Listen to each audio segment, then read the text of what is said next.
much light. No, hold on just a second. Is this mic going to pick me up from here, or do I have to lean into it? I think it will pick you up from there if you sort of broadcast out. I don't broadcast out. Okay, well, in that case, let me put it closer. Okay.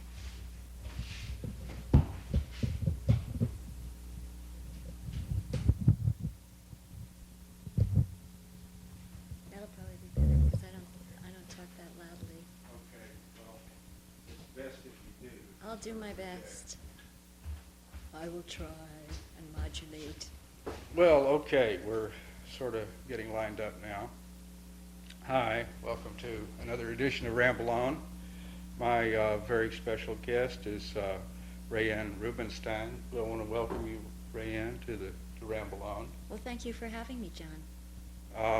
Raeanne is a photographer, and not just a photographer, but has a history and is known for primarily, well, maybe not primarily, but is known for her photography of famous people during the 60s and 70s.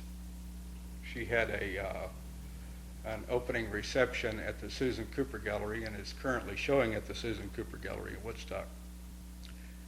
Today, by the way, is August the 7th, 1993.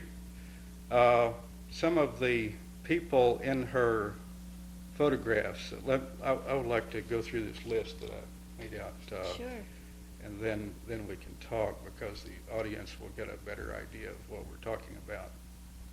Johnny Yoko, Miles Davis, Roger Daltrey, Andy Warhol, Jim Morrison, Lou Reed, Grace Slick, Bill Graham, Cecil Beaton, Jan and Dean, Mick Jagger, Janis Joplin, Rod Stewart, Pete Townsend, Jimi Hendrix, Johnny Winter, Arlo Guthrie, and John Jordan.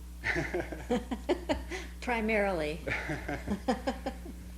By the way, your pictures came out very well. Oh, good. Yeah.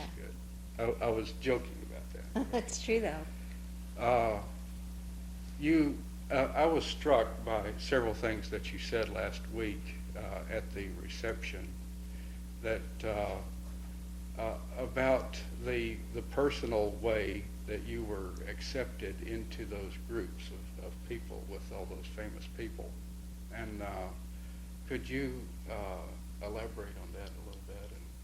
Sure. I think that I was extremely fortunate when I began my photography career because there wasn't the distance between an artist of photography and an artist of film or recording or the stage as there is today.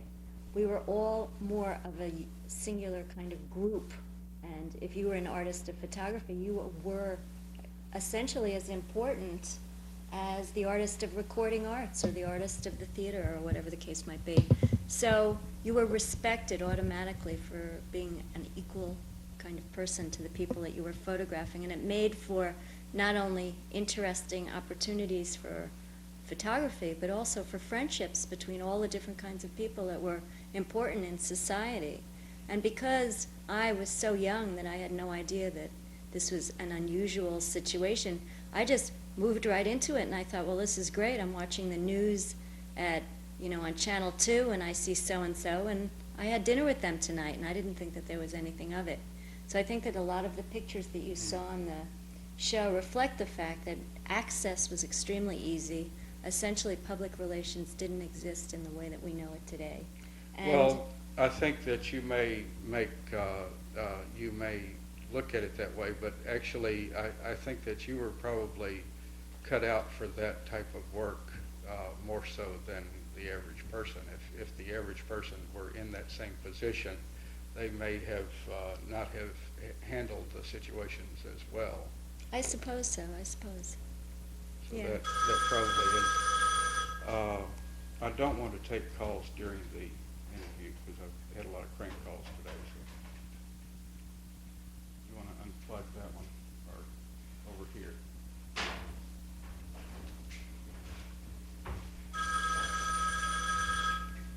of times we're bothered with crank calls, and they're a nuisance, But they're gone now. yeah, they're gone now. Disconnect for- that for now. phone. But everybody who's not a crank can call back later. Right, right. All right, you have changed your style somewhat Yes. from the early days in the 60s and 70s. And although you still photograph famous people, I understand, you also get into other types of photography. Mhm. Could we Yes. discuss that a little bit? Basically, I would say that my career was established when I was in college. And it was dependent upon the kind of free access and the kind of willingness on the part of the people that I was photographing to reveal themselves to the public. Meaning, I always saw myself as being some kind of vehicle who tried to be used by the important people in our society to give a message about themselves to millions of people through magazine exposure or whatever the case might be. And to document. To document them, but more than that, to reveal them in a certain kind of way. And that depended upon people being open about revealing themselves to me and through me to other people. And like I said a minute ago, that was really very simple when I first started doing my photography. And as a result, there were opportunities to get unguarded pictures, spontaneous pictures, revealing pictures, naked pictures, funny pictures, all the things that you've seen in the show, and then I hope that people watching this will go and see at the Susan Cooper Gallery show. But what happened was that as time went by, this sort of, for me, it started, really around 1970.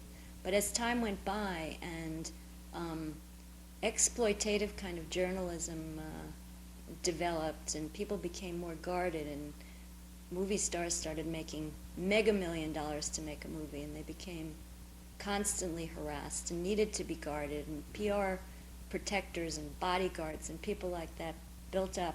When was that? Was that It more sort in of the started. 70s It sort of after- started around 1980, I would say, seriously. Oh, In which, for example, in comparison, just so you understand the answer to my question, in comparison to when I started, which was in 1970, by 1985 or 1986, magazines were being given shot lists by publicity people telling the picture editor to tell the photographer not to even ask the artist to do a long list, shot list of pictures you couldn't even ask them to do. And sometimes these went on for pages, in comparison to being with them all the time as their friends. So you see that in a short period of 15 times, the climate for photography had radically changed. It's changed again, and we can talk about that in a minute if you want to, but this was what I was facing in around 1985 or 1986, 1987.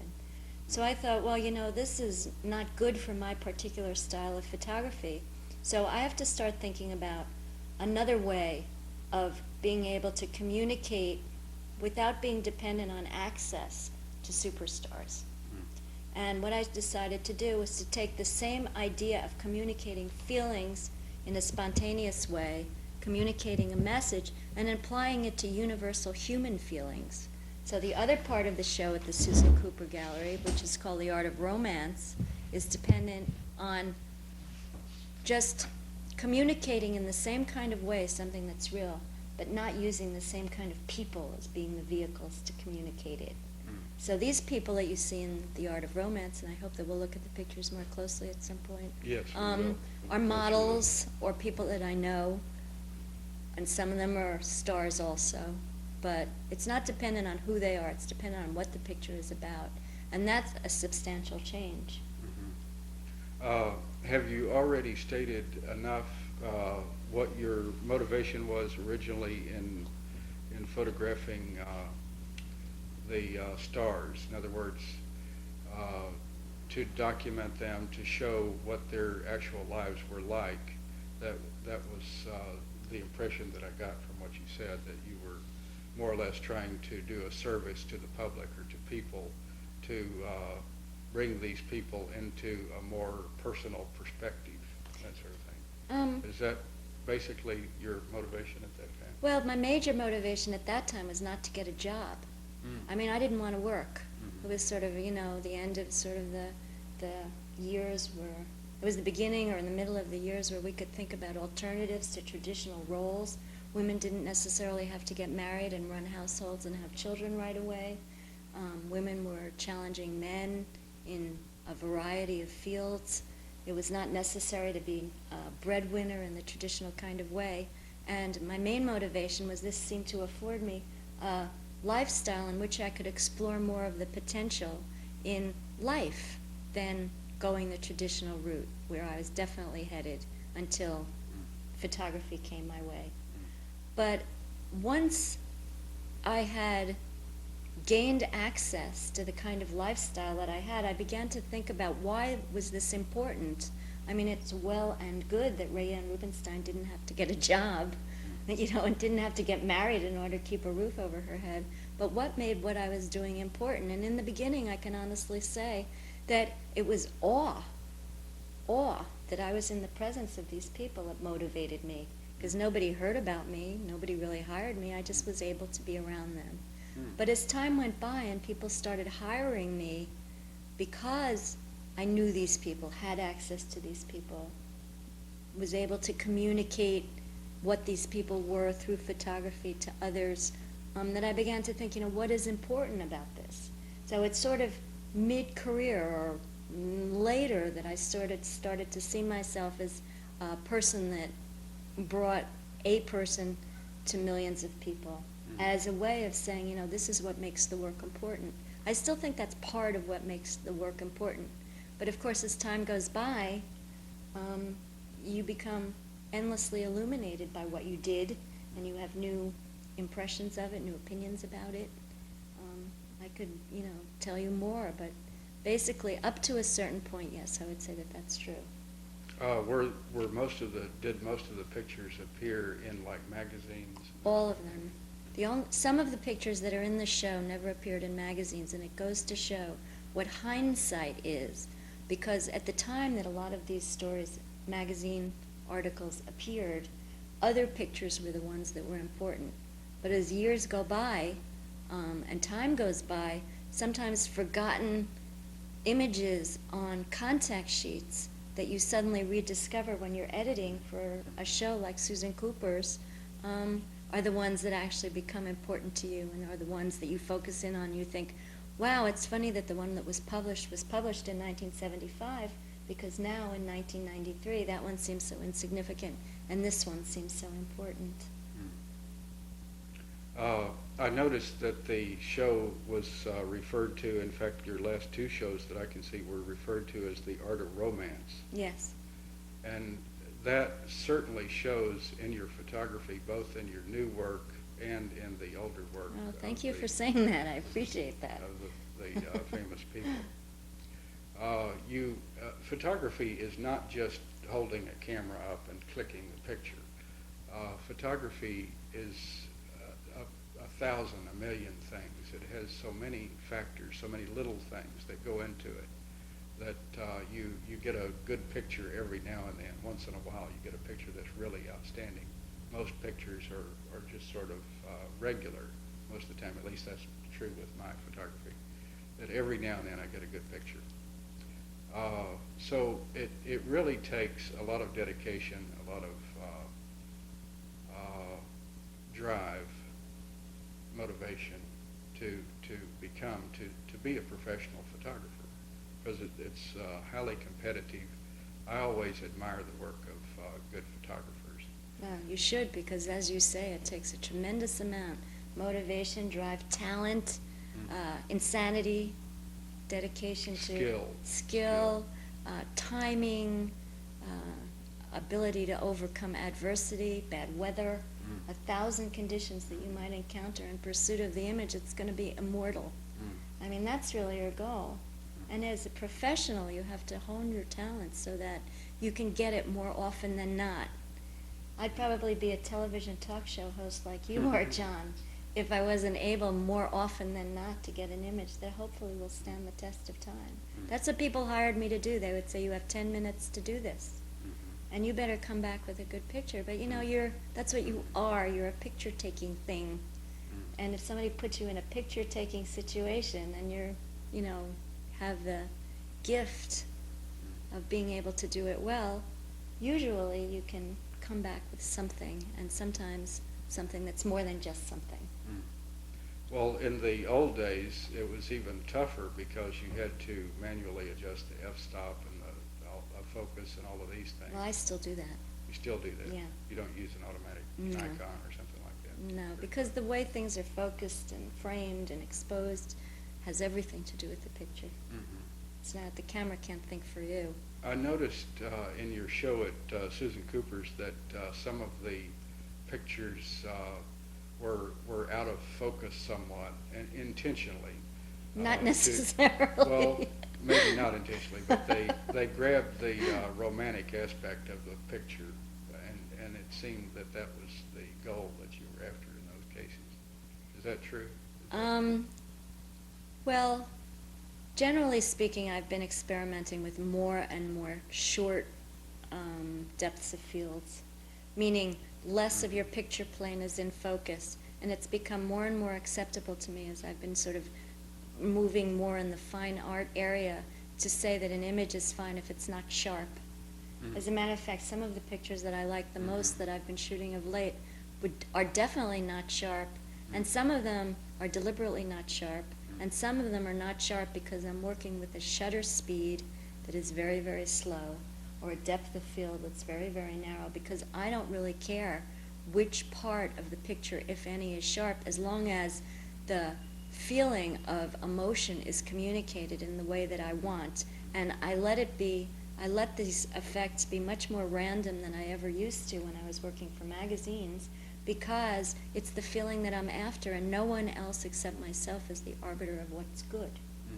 So if I like it and it's not sharp, and Susan Cooper lets me put it up on her wall, then I'm the master of all of those things, and I think getting control over light, focus, depth of field, feeling, emotion, and stuff is going to help me move my art, per se, farther along than doing the same kind of magazine-type journalism, no matter how exciting that it was and no matter how wonderful the people were,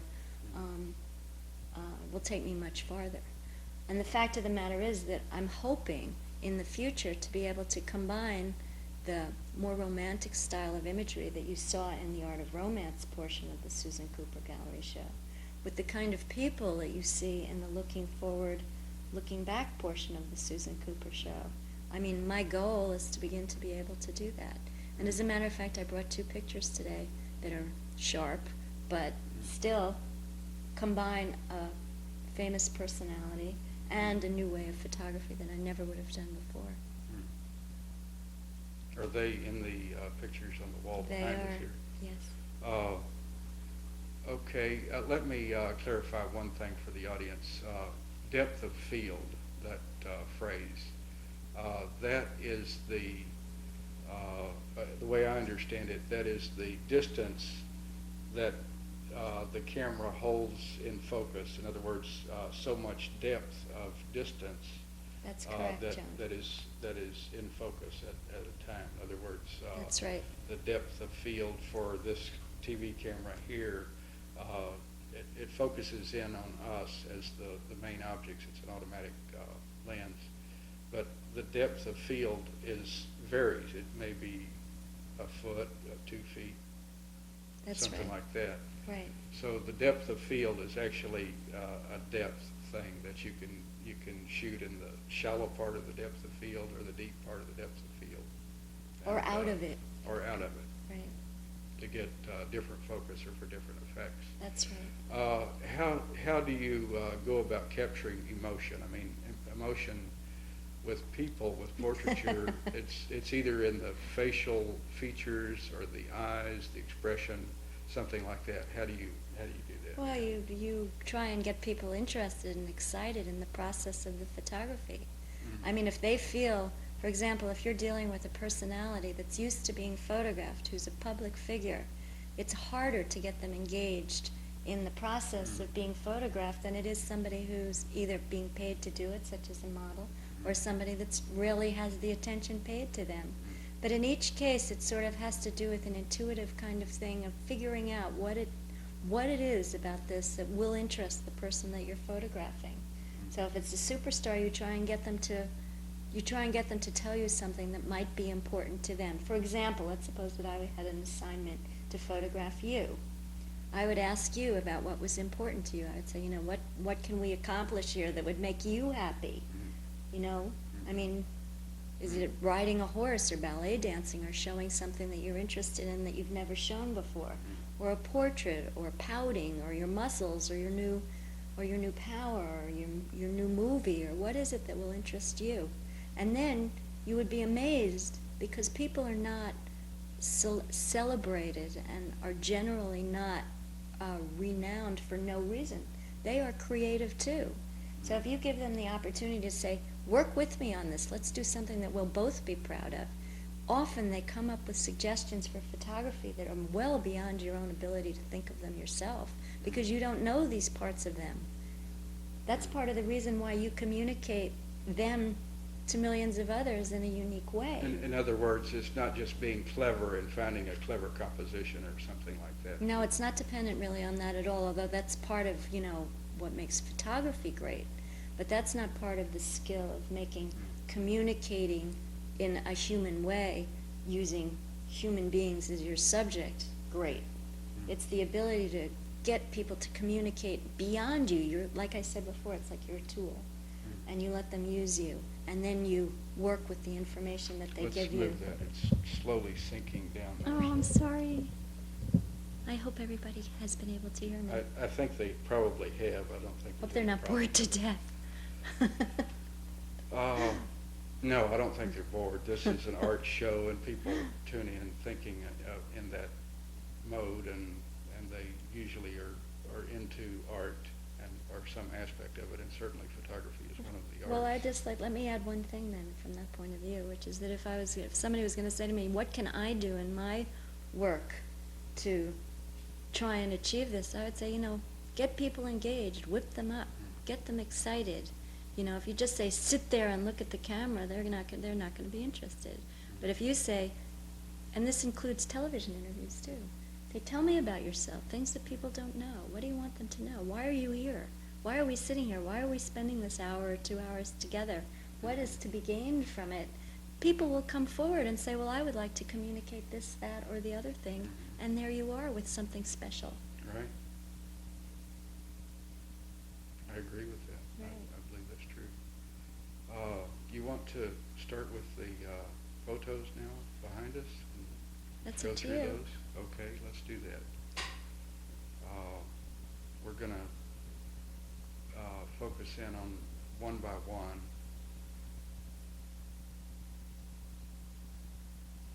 This one has glare on it. That sure does. That's all right. You can just look at the next one. It's okay. It's not a problem. Okay. Can you get closer than that? That's as close as that camera will go. Could you move the camera Okay. closer to the picture? Yes.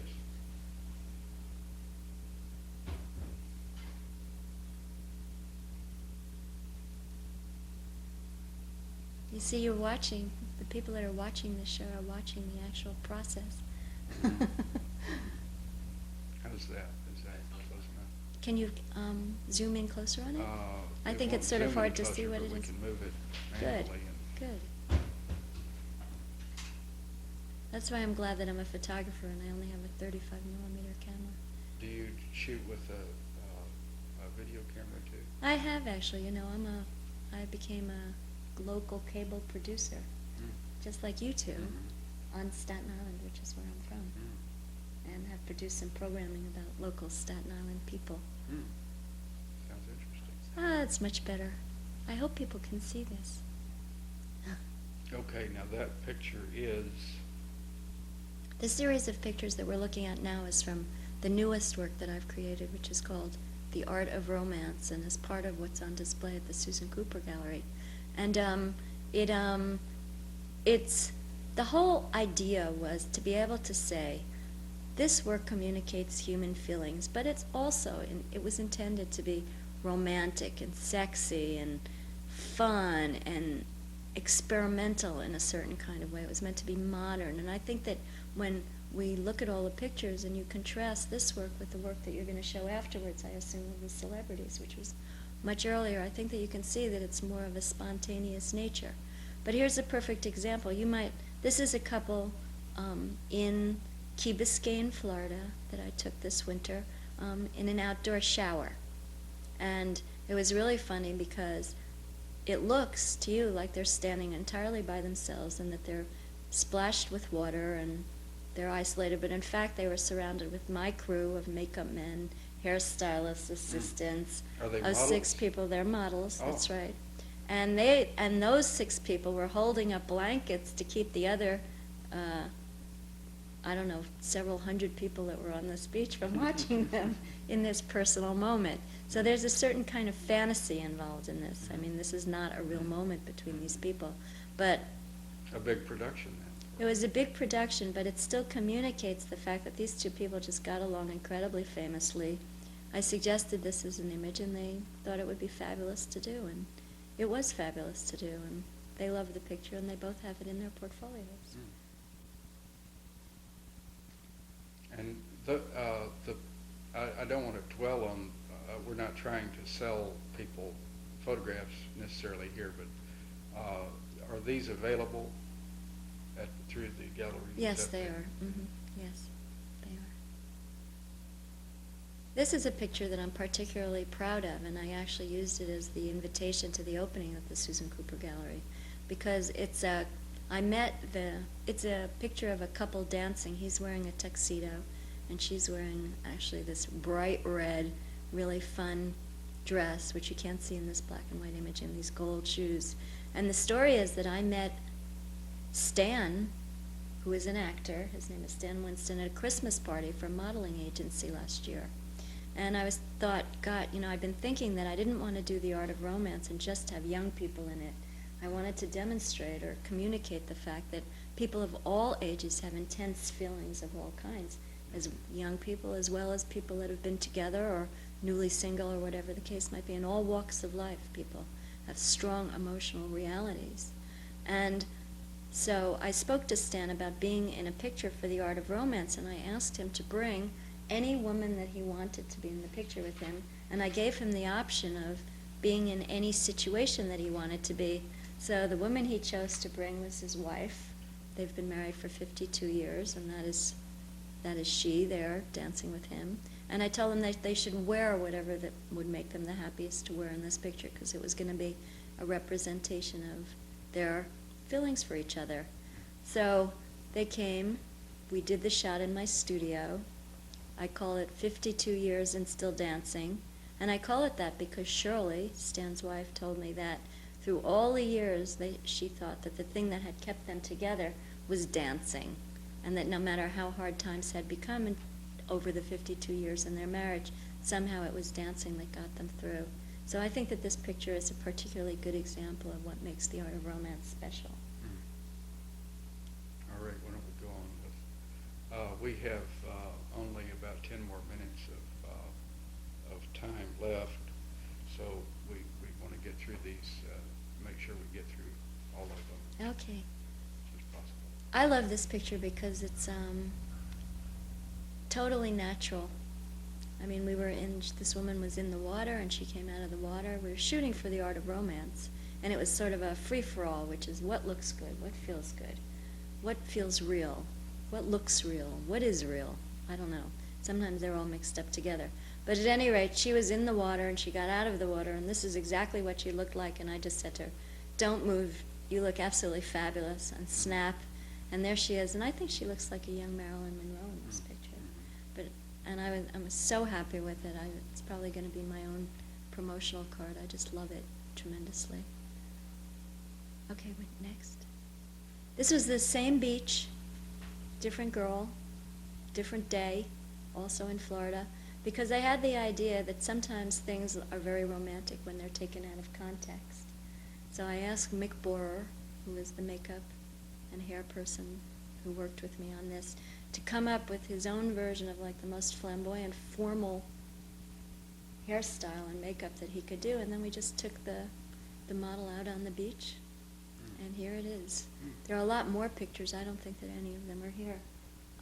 Not here, but where she's in a bathing suit and in the water and swimming around, and all with this fancy dew on her head.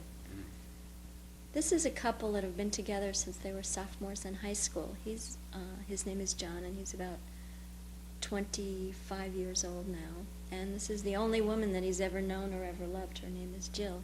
And I thought that this picture of him sort of snuggling and looking secure in this woman's arms was very touching, because they've never been with anybody else. And also I thought the contrast, just the composition between his white shirt and her black shirt, is just very striking. So I really liked it, and I put it in the show. Is that called Up the Hill? It's not, but maybe it should be. It's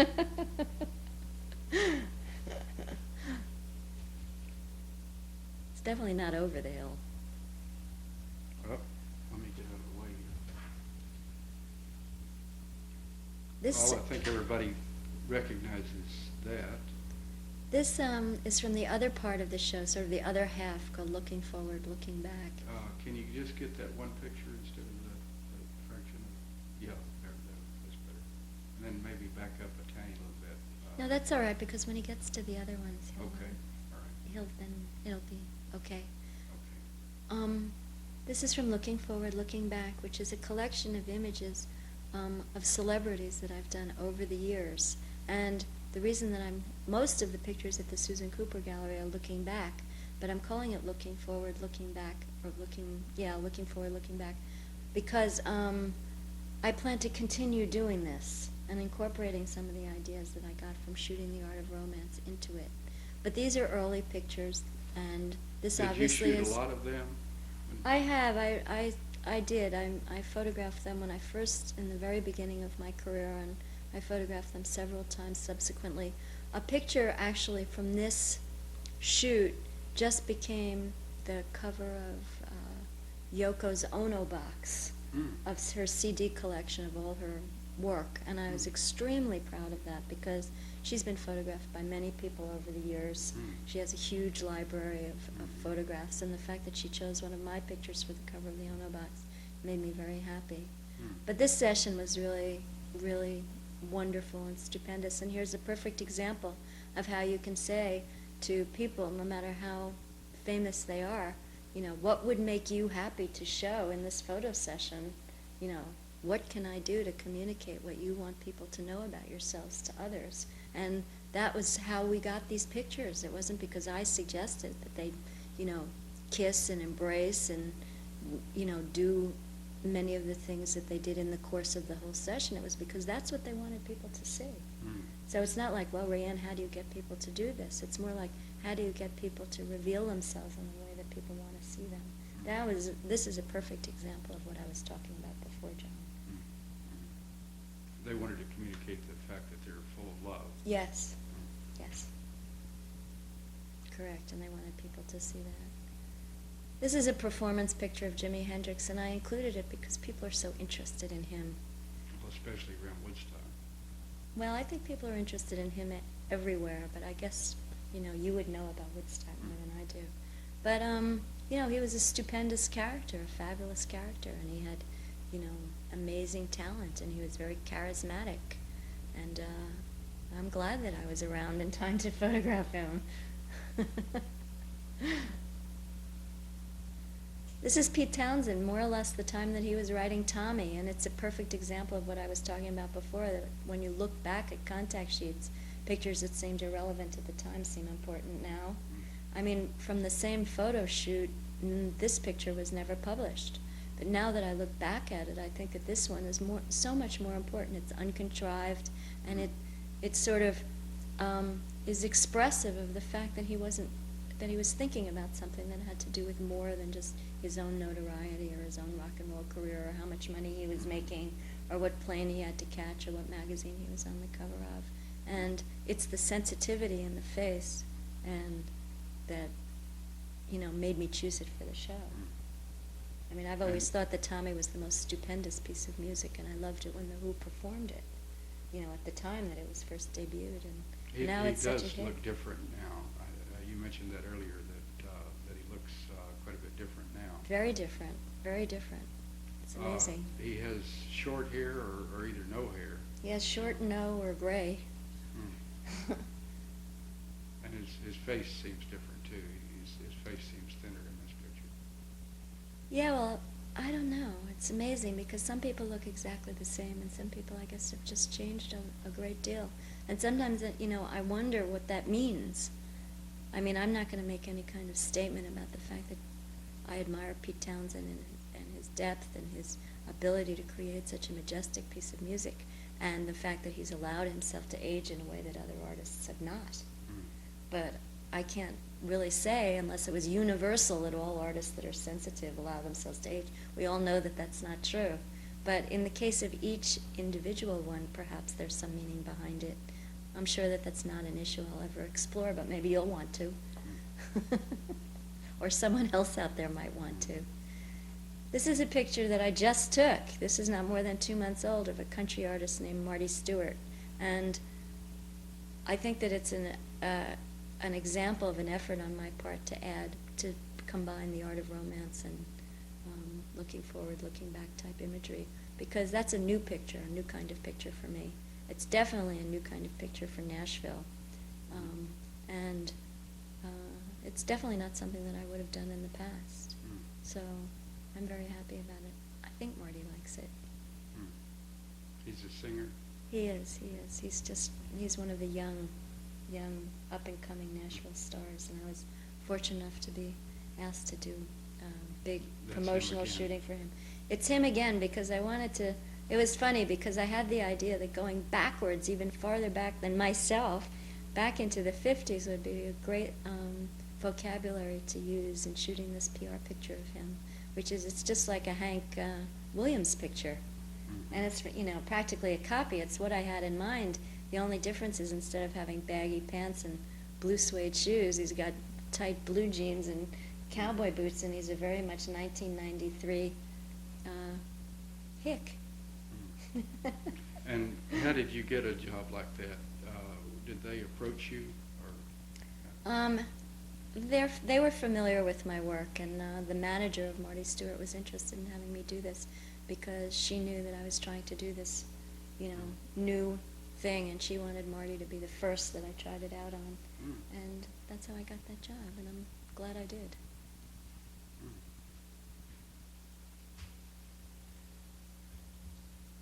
We're going to have to adjust the camera here a little bit and move it around a little, and put the lights on too. Well, we've got just a few more minutes here. Raeanne, it has been very interesting, and I want to thank you for being a guest on the show. Well, thank you. I'm happy that you invited me. What direction, what are you doing from here? Of course, you've got the Susan Cooper Gallery show going on currently, which is open to the public. Yes, it is. As far as the show, or as far as life in anything. general?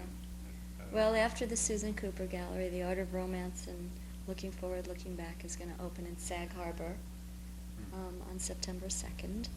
And as far as I'm concerned, I'm just hoping that I'm going to be able to continue to feel, the creative spark and motivated to do photography and create imagery. I'm interested now in seeing what computers can do to augment. There are 2 computer images, by the way, in the Art of Romance at the Susan Cooper Gallery that I created out of bits and pieces of photography that I had shot previously. And I'm just interested in seeing where the wind takes me, I suppose. Hoping my camera will be coming along. Well, I see several areas that I could get into. One, that photography, as it was in the 60s and 70s, compared to the way it is now, is a completely different ball game entirely. It's a different sort of form of expression. It has different ground rules. If you were a photographer then, it doesn't necessarily mean that you would be a good photographer now. That's absolutely true, and I think that there are examples of photographers that just haven't been able to make the transition into the conditions of photography in the modern But ironically, one of the things that's creating great photography today is that there's because of the bottleneck of guardians of stars, ironically, it's gone back in a way to the way it was when I first started, which is that the photographers that are friendly with the stars, the Hollywood photographers and people like that, are the ones that get the great access to them and that are producing the great celebrity pictures today. Mm-hmm. It's amazing, but there's always a way. When an artist is willing and a photographer is willing, there's always a way of making great art. And I think that the times are such that people want to, know more and learn more and explore the world more. And I just think there are a lot of great artists out there today, and I hope that I'll be able to continue working in that environment. So you do want to continue in your with photographing celebrities and major stars and that sort of thing? I do, and I also want to photograph fashion and fun people and romance and all kinds of theoretical things, as well as I want the pictures to be as important for what they are and what they communicate as for who they're of. And to me, that's a very, very important task ahead. We are just about out of time here. We've got 1 minute on that clock, and I'm not sure that is correct. And the next producer will be coming in just any second probably. So I think we better come to a close here. And like I said before, I thank you for being a guest on the show. And I know that the audience gained a great deal from that, especially people who are into photography and who are interested in photography and improving their own photography. Well, good. I mean, the best thing that I could recommend is that anybody that's interested in photography just keep shooting. Let me say that your name is spelled Raeanne. That to me is an unusual spelling of Raeanne. And the first time I saw it, I thought it was. I saw it in the paper. I thought it was Roseanne, and they had left out the S, but I saw later that it was correct. Raeanne Rubenstein. All right.